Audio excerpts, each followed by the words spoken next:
చిన్నపాటి ఉద్యోగి తప్పు చేస్తే లంచం తీసుకున్నందుకు ఏసీబీ ఎంక్వైరీ ఉంది, లేదంటే డిపార్ట్మెంటల్ ఎంక్వైరీ ఉంది. అలాంటిది రాష్ట్ర వ్యవహారాలు నడిపే ముఖ్యమంత్రి కానీ వారి సంబంధిత సభ్యులు కానీ స్టేట్ ఎక్స్చెకర్కి 18,860 కోట్ల రూపాయలు పైచిలకు ప్రప్రథమంగా ఇక్కడే మనకు తేలుతూ ఉంటే వీళ్ళు శిక్ష పడకుండా ఎలా తప్పించుకుంటారు? శిక్ష పడాలి.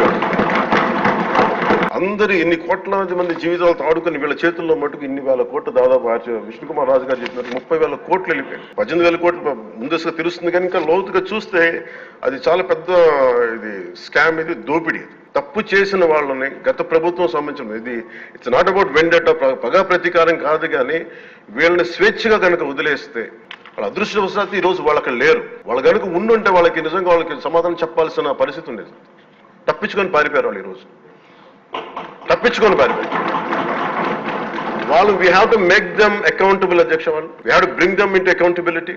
They have to be penalised. వాళ్ళు దయచేసి గౌరవ ముఖ్యమంత్రి గారికి నేను మీ తరపు నుంచి ఆయనకి తెలియజేసుకున్నాను అధ్యక్ష, దయచేసి వీరిని please we have to penalise them sir. వాళ్ళకి సరైన శిక్ష పడాలి సార్. వీళ్ళకి తప్పించుకోవడానికి కుదరదు సార్.